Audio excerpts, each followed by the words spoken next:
This is a Lego scale model of a Canadian Pacific A2m 440, which was commissioned by Clondopedia on Rebrickable. These locomotives were built in the late 1800s, when American-type locomotives were already going out of fashion, and the older wheel arrangement with more modern trimmings make for an interesting look overall. At first glance, this build might seem very similar to the Southern F-14, but let's take a look at some of the details. The 440 wheel arrangement on the A2, much like the 460 wheel arrangement on the F-14, does not play well with smaller curve radii. Implementing working, driving, and connecting rods require a rigid connection between the cylinder and the last driver, which causes all sorts of problems for R40. Even with a flange blind configuration, the front driver still hits the guards in R40 switches, and the rear driver overhangs by several studs. Of course, there might exist some hacky flange and articulation configuration that does work on smaller radii, but it would most likely have more compromises. That being said, the commission did not require such compatibility, and I subsequently designed the A2m for R104. The commission also did not require motorization, so the outdoor running shots feature a power car, the P54 Combine with a train motor driven off the Mold King 4.0 hub. The boiler tapers even more aggressively than that of the F-14. In this implementation, I have it transition from 4 studs wide to 5 studs and 2 plates wide in 5 steps. The third step feels the roughest due to the change from slope bricks to curve slopes.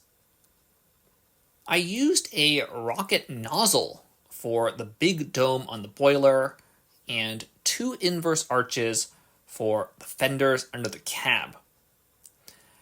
I have only seen this kind of fender on another Canadian locomotive. The X10A had something similar despite being a Canadian National rather than a Canadian Pacific unit. I don't really like using flex tubing, and I bent the handrails on the boiler using holders with clips and bars. I used some Orient Express rods for the connecting rods. I had very little choice due to the far wheel spacing, and the part actually did not cost that much. In fact, the smooth toggle joints used in the driving rods cost more in light bluish gray, so I used dark bluish gray instead. Lego seems to have changed these to a softer material.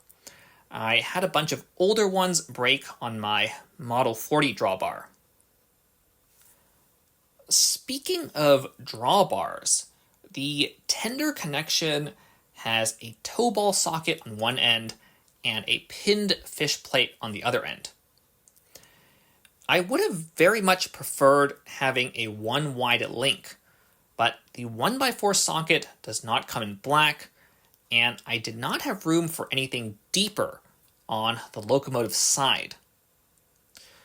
This implementation does make coupling and uncoupling easier, as the joint always separates on the tow ball end. Now, the roof of the cab comes off to see nothing, but the thickest part of the boiler and the top of the tender also come off to reveal space for electronics.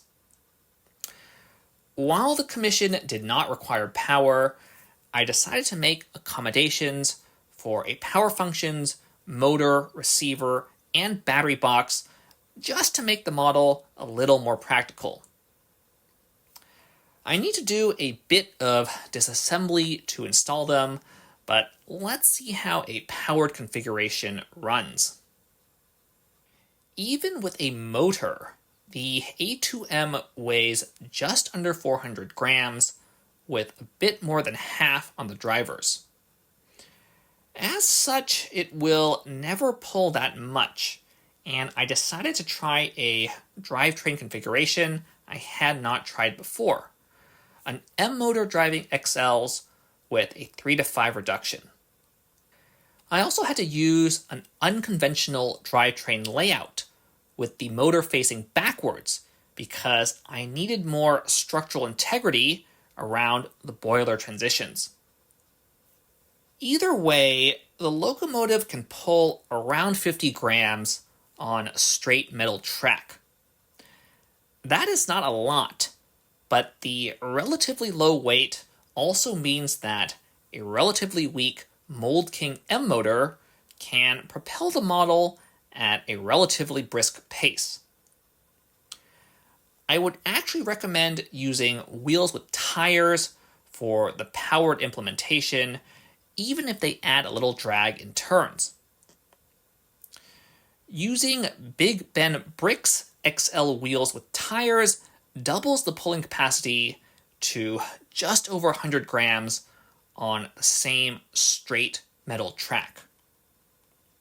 All that being said, the lightweight is a net positive for a pushed locomotive, and the pushed performance was quite good.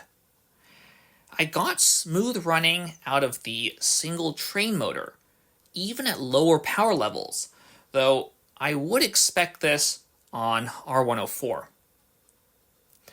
Overall, this was a fun build of an interesting prototype that I had not heard of before. On that note, this is the end of the video.